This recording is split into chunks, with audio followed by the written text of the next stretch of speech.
Mai 1358, le royaume de France agonise. Le roi Jean II le Bon croupit depuis 2 ans dans une prison anglaise après la catastrophe de Poitiers. Pour le libérer, l'Angleterre exige une rançon colossale, 4 millions d'écus d'or, une somme qui représente plusieurs fois le budget annuel du royaume. À Paris, le dauphin Charles, à peine 20 ans, tente de gouverner un pays en lambeaux, pendant que le prévôt des marchands Étienne Marcel défie ouvertement son autorité. Mais c'est dans les campagnes que la situation devient explosive. Depuis 10 ans, la peste noire a fauché 1/3 de la population française. Les villages sont à moitié vides, les terres en friche. Les survivants pensent enfin pouvoir respirer, mais voilà que les impôts explosent pour payer cette maudite rançon. Et ce n'est pas tout. Les nobles, ces guerriers censés protéger le peuple, ont été ridiculisés sur tous les champs de bataille. À Crécy, en 1346, ils ont chargé comme des idiots dans les flèches anglaises. À Poitiers, en 1356, beaucoup ont tout simplement fui en abandonnant leurs paysans aux pillards. Les campagnes du nord de Paris sont transformées en zones de non-droit. Des bandes de mercenaires anglais, français et navarrais rôdent partout. Quand ils ne sont pas payés, ils pillent, ils violent, ils brûlent. Et les nobles qui devraient les combattre, ils restent enfermés dans leurs châteaux, occupés à pressurer leurs paysans pour compenser leurs pertes et payer leurs propres rançons s'ils ont été capturés. Dans le Beauvaisis, l'Île-de-France et la Picardie, régions parmi les plus riches d'Europe, les paysans ne sont pas des miséreux. Ce sont des laboureurs aisés, des artisans ruraux, des hommes qui possèdent quelques arpents de terre et qui savent lire un contrat. Ils paient déjà des impôts seigneuriaux, des dîmes à l'église, des taxes sur les récoltes. Maintenant, on leur demande encore plus pour financer les guerres perdues et les rançons des nobles défaits. La coupe est pleine. À cela s'ajoute une humiliation supplémentaire. Au printemps 1358, le dauphin Charles ordonne de fortifier tous les châteaux le long de l'Oise, de la Seine et de la Marne. Son objectif est d'affamer Paris en coupant les routes du ravitaillement pour forcer Étienne Marcel à capituler. Mais pour les paysans, c'est une nouvelle corvée gratuite. On les oblige à réparer les murailles de ces forteresses qui ne les ont jamais protégées, qui servent seulement de base aux pillards. Les nobles appellent ces paysans les Jacques, du nom de la veste courte qu'ils portent, la Jacques. C'est un sobriquet méprisant, comme si tous les paysans étaient interchangeables, sans identité propre. Jacques Bonhomme, le bon Jacques, l'homme simple qui accepte tout sans broncher. Mais en ce mois de mai 1358, les Jacques en ont terminé d'être bonhommes. Saint-Leu-des-Sérins, un village sur les bords de l'Oise, au sud de Creil. Le 28 mai 1358, un convoi de ravitaillement traverse le bourg, escorté par 9 gentilshommes, 4 chevaliers et 5 écuyers en armure. Ils transportent des vivres vers les forteresses du Dauphin.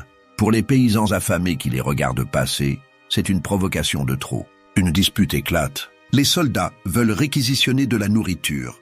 Les villageois refusent. Les mots deviennent des cris. Les cris deviennent des coups. Soudain, un paysan saisit une fourche et frappe. Puis un autre, et encore un autre. Les villageois sont 100, peut-être 200. Les nobles sont 9, alourdis par leurs armures, pris de court par cette violence soudaine. Ils tentent de se défendre, mais la foule les submerge. Les fourches, les haches, les faux deviennent des armes. En quelques minutes, les 9 gentilshommes gisent dans la poussière, massacrés.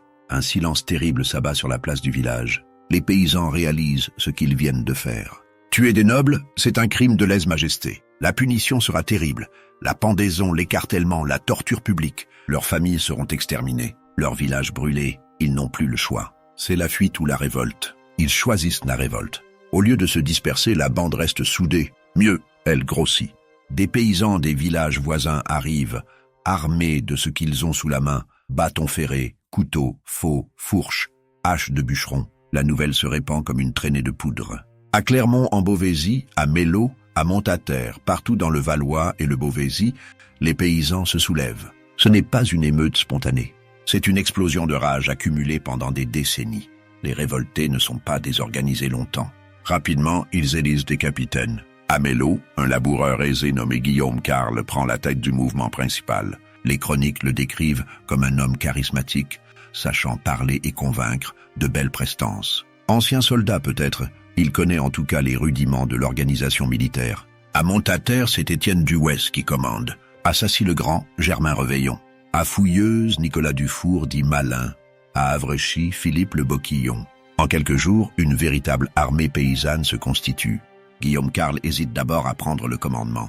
Il connaît l'issue probable d'une révolte contre la noblesse. Mais les autres paysans le menacent de mort s'il refuse. Ils ont besoin d'un chef, d'une figure autour de laquelle se rallier. Carle accepte finalement et devient le capitaine souverain du plat pays. Son armée compte bientôt 5000 hommes, puis 10 000, puis 15 000. Certaines sources parlent de 20 000 révoltés. Ce qui se passe ensuite choque les contemporains par sa brutalité. Les Jacques ne se contentent pas de refuser l'impôt ou de manifester leur mécontentement. Ils passent à l'attaque. Leur cible, les châteaux et leurs occupants. Partout où ils passent, c'est la même scène. Ils encerclent les forteresses, y mettent le feu, massacrent les nobles qui tentent de fuir. Les femmes et les enfants ne sont pas épargnés. Les viols sont fréquents. Le bétail est tué ou volé. Les récoltes sont saccagées. C'est une guerre totale. Le chroniqueur Jean Froissart, favorable à la noblesse, décrit des scènes d'horreur. Selon lui, les Jacques auraient même rôti un chevalier à la broche, avant de le faire manger à sa propre épouse. Une autre source parle d'un enfant noble brûlé vif. Ces récits sont-ils exagérés? Sans doute en partie. Froissart et les autres chroniqueurs de l'époque écrivent pour un public noble et cherchent à diaboliser les révoltés. Mais il est certain que la violence fut extrême des deux côtés. Pourquoi une telle sauvagerie?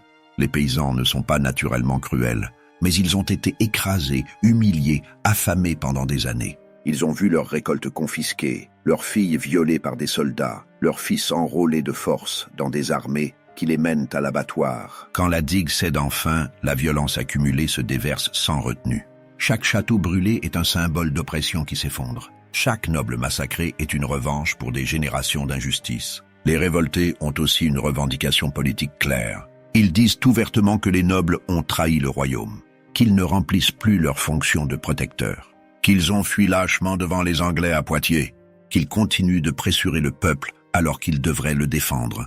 Dans l'esprit des Jacques, ce n'est pas une trahison contre la couronne, c'est au contraire un acte de fidélité au royaume. Ils veulent détruire une noblesse dégénérée qui gangrène la France. La révolte s'étend à une vitesse folle. Du Beauvaisis, elle gagne l'Île-de-France, la Picardie, la Champagne, l'Artois, la Normandie. Ce ne sont pas seulement les paysans qui se révoltent. Dans certaines petites villes comme Senlis, Compiègne ou Amiens, les artisans et les petits bourgeois rejoignent le mouvement. Ils ont eux aussi souffert des exactions des compagnies de mercenaires et des impôts écrasants. L'alliance entre villes et campagnes semble possible. À Paris, Étienne Marcel observe cette explosion rurale avec intérêt. Le prévôt des marchands est dans une position délicate. Depuis février 1358, il défie ouvertement le dauphin Charles. Il a même fait assassiner 2 des conseillers du régent sous ses yeux, dans sa propre chambre, avant de le forcer à porter le chaperon rouge et bleu de la bourgeoisie parisienne. Le dauphin a réussi à s'échapper de Paris et rassemble maintenant ses forces en province. Il assiège la capitale en coupant les routes de ravitaillement. Marcel cherche désespérément des alliés. La jacquerie pourrait être ce allié. Si les paysans contrôlent les campagnes au nord de Paris, ils peuvent garantir le ravitaillement de la ville et empêcher l'encerclement du dauphin. Marcel envoie donc 300 hommes sous le commandement de Jean Vaillant pour soutenir Guillaume Carle. Les milices parisiennes rejoignent les Jacques dans leurs opérations. Cette alliance scelle le sort d'Étienne Marcel. En s'associant aux paysans révoltés, il perd le soutien des bourgeois modérés de Paris qui commencent à avoir peur de la violence incontrôlable de la jacquerie. Car voilà le problème. La bourgeoisie parisienne veut réformer le royaume, limiter le pouvoir royal, contrôler les impôts. Mais elle ne veut pas renverser l'ordre social. Elle possède des terres dans les campagnes, des rentes sur les villages. Beaucoup de bourgeois ont des intérêts communs avec la petite noblesse. Quand les châteaux brûlent et que les nobles sont massacrés, les riches marchands de Paris commencent à se demander s'ils ne seront pas les prochaines cibles. Guillaume Carle, lui, ne se fait pas d'illusions sur ce soutien urbain. Il sait que l'alliance avec Étienne Marcel est tactique et fragile. Mais il a besoin d'armes, de ravitaillement, de légitimité politique. Tant que Paris soutient la jacquerie, le dauphin ne peut pas lancer une répression totale. C'est un sursis précieux. Avec l'aide des Parisiens, les Jacques s'emparent du château d'Ermenonville, au nord-est de Paris. C'est une victoire symbolique importante. Pour la première fois, les paysans révoltés contrôlent une vraie forteresse. Guillaume Carle installe son quartier général à proximité. Son armée compte maintenant plusieurs milliers d'hommes. Certains villages envoient leurs milices entières. Des prêtres rejoignent le mouvement, beaucoup issus de familles paysannes. Des petits nobles mécontents se rangent même du côté des Jacques, signe que la révolte dépasse la simple opposition paysan contre noble. Mais pendant que la jacquerie semble triompher dans le nord du bassin parisien, deux forces se préparent à l'écraser. Charles II de Navarre mérite bien son surnom de Charles le Mauvais. Rusé, retors, sans scrupules, il passe son temps à changer d'alliance selon son intérêt. Prétendant au trône de France par sa mère, petite fille de Philippe IV le Bel, il joue sur tous les tableaux. Tantôt allié des Anglais, tantôt du Dauphin, tantôt d'Étienne Marcel. Sa seule constante est son ambition démesurée. En ce début juin 1358, Charles le Mauvais flaire l'opportunité. La jacquerie menace l'ordre social dans tout le nord du royaume. Si la noblesse ne réagit pas, elle risque de perdre définitivement sa légitimité. Mais si lui, Charles de Navarre, se met à la tête de la répression et écrase les Jacques, il deviendra le sauveur de la noblesse française. Le dauphin ne pourra plus l'ignorer. Peut-être même pourra-t-il négocier un rôle plus important dans le gouvernement du royaume. Le roi de Navarre rassemble donc une armée. 3000 hommes environ, des chevaliers français ralliés à sa cause, des nobles navarrais, des mercenaires anglais. Tous sont des professionnels de la guerre, lourdement armés et équipés, montés sur des destriers de combat. Face à eux, les Jacques n'ont que leurs armes de fortune et leur nombre. Guillaume Carle apprend que Charles le Mauvais marche sur le Beauvaisis. Il doit faire un choix stratégique. Se disperser dans la campagne et mener une guérilla, ou affronter l'armée noble en bataille rangée. Carle choisit la bataille rangée. C'est une erreur fatale. Ces hommes sont nombreux, certes, mais ils n'ont aucune expérience du combat en formation. Ils ne portent pas d'armure. Beaucoup n'ont jamais tenu une vraie arme de guerre. Les deux armées se retrouvent près du village de Mello, le 10 juin 1358, à peine 2 semaines après le début de la révolte. Les Jacques occupent une position en hauteur, une colline surplombant la plaine. Ils placent leurs archers en première ligne, l'infanterie derrière, et gardent quelques cavaliers en réserve. Sur le papier, c'est une bonne disposition défensive. Mais Charles de Navarre n'a pas l'intention de les affronter loyalement. Le matin du 10 juin, avant que la bataille ne commence, un messager arrive au camp des Jacques. Il porte une proposition de Charles le Mauvais, des négociations de paix. Si Guillaume Carle vient discuter, seul, sous bannière de trêve, le roi de Navarre promet un sauf-conduit et une rémission pour tous les révoltés. Ils pourront rentrer chez eux sans être punis. Guillaume Carle hésite. Ses lieutenants le supplient de refuser. C'est évidemment un piège. Mais Carle voit aussi une chance d'éviter un massacre. Peut-être peut-il vraiment négocier quelque chose. Peut-être Charles le Mauvais cherche-t-il sincèrement un compromis pour éviter une bataille coûteuse. Carle décide de tenter sa chance. Il accepte le sauf-conduit et se rend dans le camp ennemi pour les pourparlers. Dès qu'il franchit les lignes, Guillaume Carle est saisi, jeté dans les fers. Il n'y aura pas de négociation. C'était effectivement un piège. Charles le Mauvais vient de décapiter l'armée paysanne en capturant son chef. Sans Guillaume Carle pour coordonner les mouvements, les Jacques perdent leur cohésion. La bataille commence dans l'après-midi. Les chevaliers lancent une charge de cavalerie dévastatrice. Les destriers bardés de fer écrasent les premières lignes paysannes. Les archers des Jacques tirent quelques volées, mais leurs flèches rebondissent sur les armures. L'infanterie tente de tenir, mais face à la cavalerie lourde, c'est le chaos. Les paysans n'ont pas l'entraînement pour maintenir la formation sous la charge. Les lignes se brisent. C'est la débandade. Le massacre dure des heures. Les chevaliers poursuivent les fuyards dans les champs et les bois. Ils n'ont aucune intention de faire des prisonniers. C'est une extermination. Plusieurs milliers de Jacques sont tués sur place. Ceux qui réussissent à se réfugier dans les villages voisins sont capturés par les habitants, terrifiés à l'idée d'être accusés de complicité et livrés aux nobles. Tous sont exécutés. Le soir même, Guillaume Carle subit un supplice atroce. Les nobles lui enfoncent sur la tête un trépied de fer chauffé à blanc, une couronne de feu pour le roi des Jacques avant de le décapiter. Son corps est jeté aux chiens. Les autres chefs capturés sont pendus, écartelés, roués. La répression ne fait que commencer. Pendant que Guillaume Carle marche vers son piège à Mello, un autre drame se joue à Meaux, à 50 km au sud-est de Paris. Des milliers de Jacques, appuyés par des milices parisiennes envoyées par Étienne Marcel, assiègent la forteresse de la ville. À l'intérieur, se sont réfugiés des dizaines de nobles et surtout Jeanne de Bourbon, l'épouse du dauphin Charles, avec la duchesse d'Orléans et 300 dames de la haute noblesse. Si les Jacques s'emparent de la forteresse et massacrent la famille du régent, c'est la guerre totale. Le dauphin n'aura d'autre choix que d'exterminer tous les révoltés et leurs familles. Les assiégés se préparent au pire. Ils sont quelques centaines de soldats face à près de 10 000 assaillants. La forteresse est solide, mais elle ne tiendra pas éternellement. C'est alors qu'arrive un renfort providentiel. Gaston Phébus, comte de Foix, et Jean de Grailly, captal de Buch, deux des plus grands guerriers de leur temps, reviennent d'une croisade en Prusse. Ils apprennent que la famille du dauphin est en danger et décident d'intervenir. Avec quelques centaines de chevaliers d'élite, ils se précipitent vers Meaux.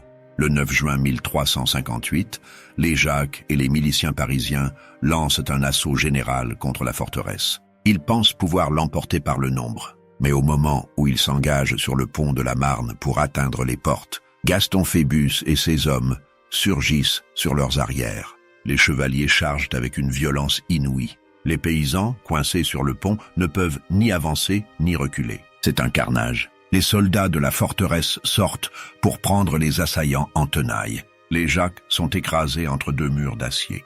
7000 hommes sont massacrés ce jour-là, selon les chroniques. Certains se jettent dans la Marne pour échapper aux épées et se noient.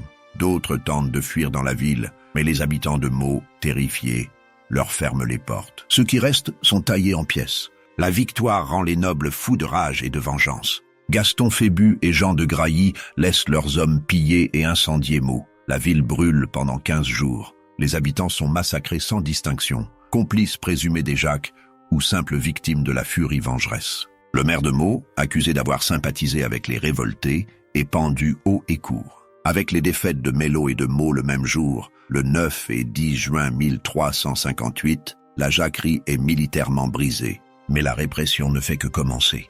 La noblesse française, terrorisée par ces 2 semaines de violence, décide de faire un exemple. Il faut que plus jamais les paysans n'osent lever la main sur leur seigneur. Charles le Mauvais lance une campagne d'extermination dans tout le Beauvaisis. Ses troupes parcourent les villages, exécutant tous ceux qui sont soupçonnés d'avoir participé à la révolte. Pas de procès, pas de jugement. La simple accusation suffit. Des villages entiers sont dépeuplés. À Poix, 1500 Jacques sont massacrés. Près de Roye, 800 autres. Les chroniqueurs parlent de 20 000 victimes au total pendant les semaines qui suivent. Les nobles ne se contentent pas de tuer. Ils torturent publiquement pour terroriser les populations. Les pendaisons se multiplient.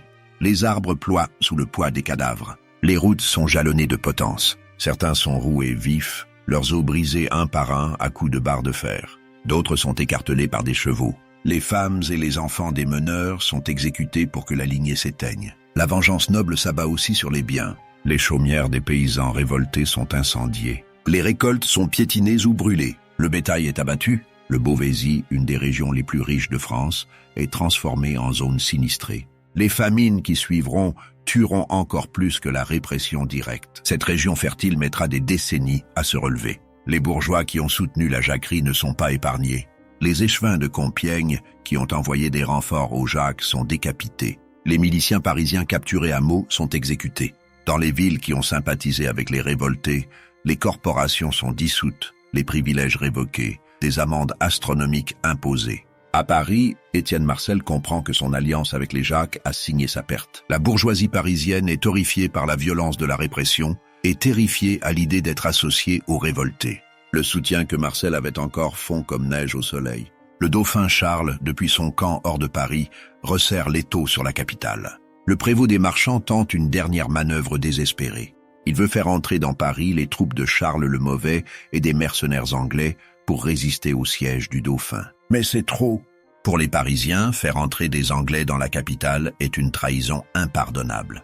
La guerre de 100 ans fait rage. Les Anglais sont l'ennemi héréditaire. Le 31 juillet 1358, Étienne Marcel se rend à la porte Saint-Denis pour négocier l'entrée des troupes navarraises et anglaises. Jean Maillard, un des 4 capitaines qui commandent les quartiers de Paris, l'y attend avec des hommes armés. Maillard était autrefois un ami de Marcel, même le parrain de son fils. Mais ce soir-là, il a décidé que le prévôt était devenu un danger pour la ville.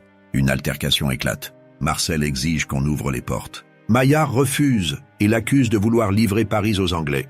Marcel crie que c'est un mensonge. Maillard répond que c'est Marcel le traître, puis il ordonne à ses hommes d'attaquer. Un des compagnons de Maillard, Jean de Charny, se jette sur Étienne Marcel et lui fend le crâne d'un coup de hache. Le prévôt des marchands de Paris, l'homme qui a défié le dauphin pendant des mois, meurt dans une flaque de sang à la porte de sa propre ville. Dans la nuit, les partisans de Marcel sont traqués. Une 60aine d'hommes sont arrêtés à leur domicile. Le lendemain matin, Jean Maillard convoque une assemblée aux Halles et explique comment il a tué le prévôt pour sauver Paris. La foule, qui acclamait Marcel quelques semaines plus tôt, applaudit maintenant son assassin. Les 54 prisonniers sont jugés sommairement et exécutés dans la journée. Leurs corps sont traînés devant l'église Sainte-Catherine en souvenir des 2 conseillers du dauphin assassinés par Marcel en février. Le dauphin Charles peut enfin rentrer dans Paris. Il le fait en triomphe le 2 août 1358. La révolution parisienne est terminée. La jacquerie est écrasée. L'ordre ancien est restauré. Pendant des mois, la répression continue. Mais progressivement, l'autorité royale commence à délivrer des lettres de rémission, une forme d'amnistie conditionnelle. Ce n'est pas de la clémence. C'est du calcul politique. Le royaume ne peut pas se permettre de décimer toute la population paysanne du Nord. Il faut bien que quelqu'un cultive les champs, paie les impôts, fournisse les soldats. Ces lettres de rémission sont une source historique précieuse. Pour obtenir le pardon royal, les paysans doivent raconter en détail leur participation à la révolte. Des milliers de ces documents sont archivés. Ils nous révèlent les motivations réelles des Jacques, bien au-delà des récits tendancieux des chroniqueurs nobles. On découvre que beaucoup de révoltés n'étaient pas des va-nu-pieds. C'étaient des laboureurs aisés, des artisans respectés, des petits propriétaires terriens. Certains savaient lire et écrire. Plusieurs étaient d'anciens soldats. Quelques-uns étaient même de petite noblesse. La jacquerie n'était pas une révolte de la misère, mais une insurrection de gens qui avaient quelque chose à perdre et qui refusaient qu'on le leur prenne.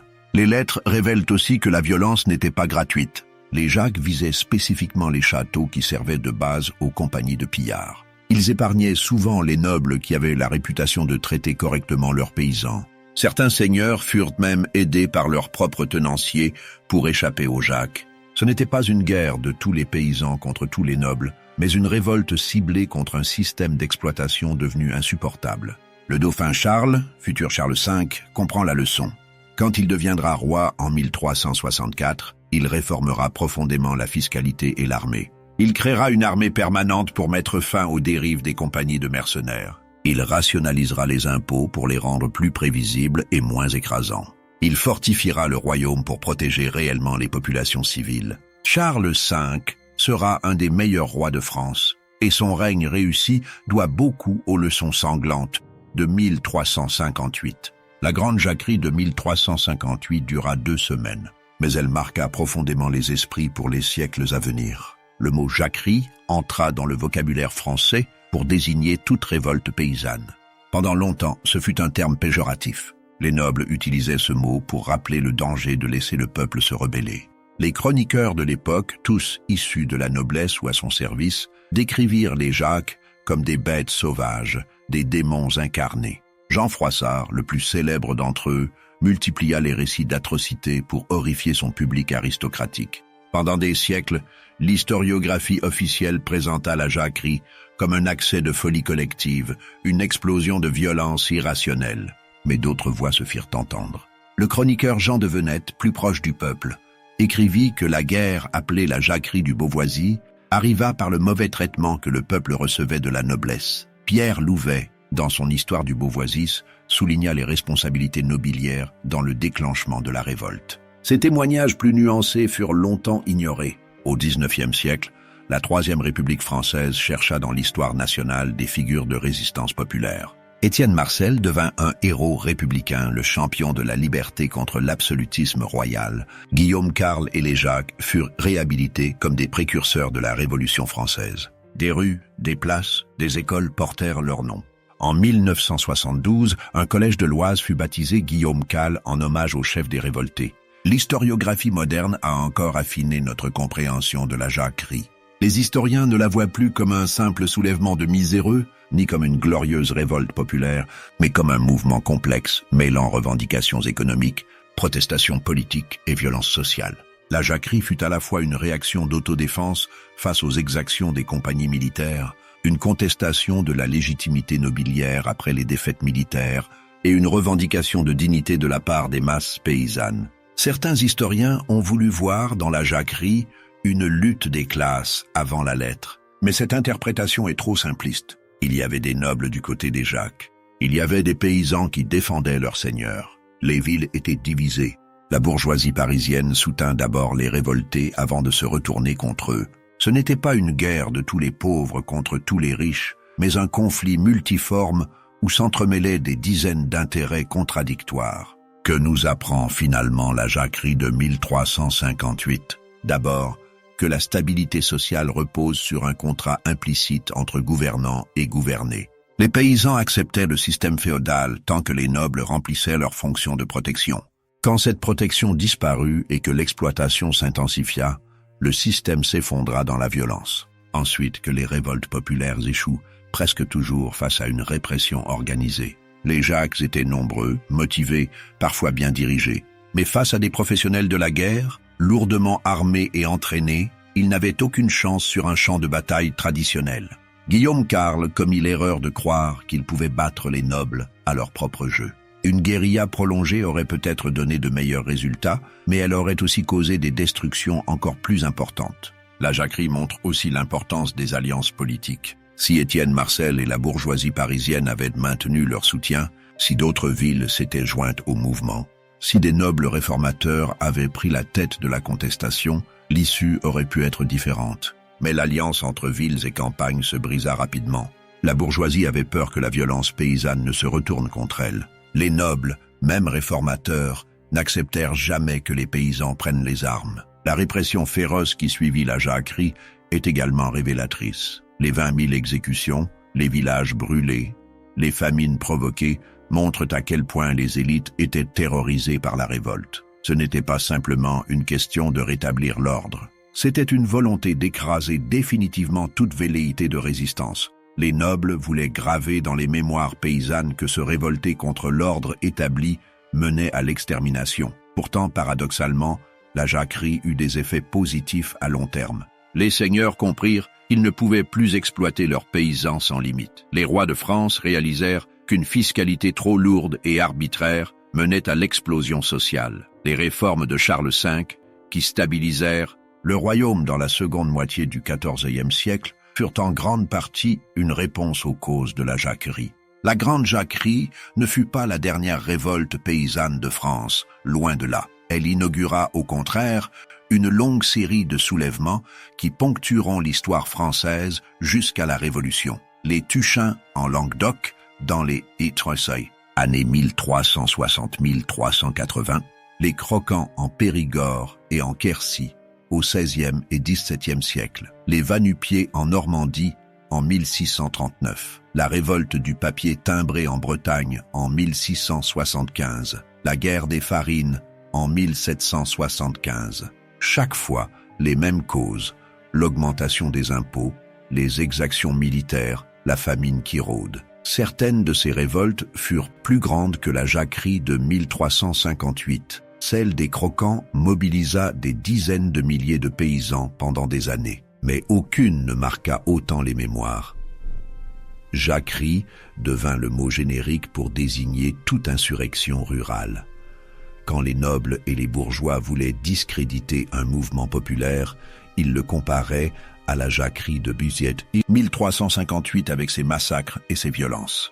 Au XXe siècle encore, les grèves et manifestations importantes furent parfois qualifiées de jacquerie par leurs adversaires. Le mouvement des Gilets jaunes en 2018-2019 fut ainsi comparé à la jacquerie par certains commentateurs, généralement pour en souligner le caractère supposément irrationnel et violent. Cette comparaison était historiquement douteuse, mais elle montrait la persistance du mythe de la jacquerie dans l'imaginaire français. La culture populaire s'est emparée du sujet. En 1972, le cinéaste américain John Huston réalisa Promenade avec l'amour et la mort, un film se déroulant pendant la jacquerie. En 2023, une bande dessinée intitulée Jacques Bonhomme fut publiée, racontant l'histoire de Guillaume Carle. Des romans historiques, des pièces de théâtre, des chansons ont évoqué cette révolte. La jacquerie est devenue un symbole, un mythe qui dépasse l'art-temps, la réalité historique.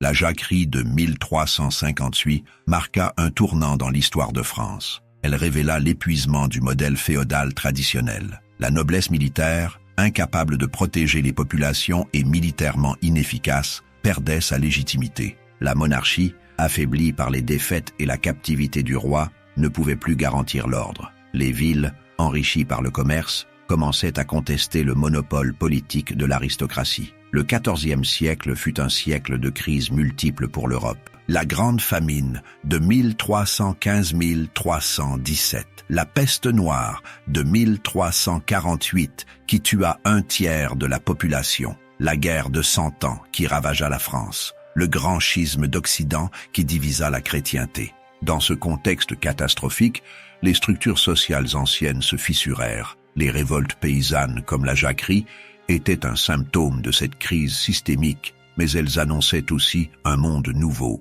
Les paysans qui se révoltaient en 1358 n'étaient pas des serfs soumis acceptant leur sort comme une fatalité divine. C'étaient des hommes qui revendiquaient des droits, qui contestaient l'autorité, qui osaient défier l'ordre établi. Ils perdaient leur bataille. Certes, ils étaient écrasés, massacrés, oubliés, mais leur révolte laissait une trace. Les générations suivantes se souviendraient qu'on pouvait résister. 4 siècles après la jacquerie, les paysans français se soulèveraient à nouveau. En 1789, dans la nuit du 4 août, l'Assemblée nationale abolirait les privilèges féodaux.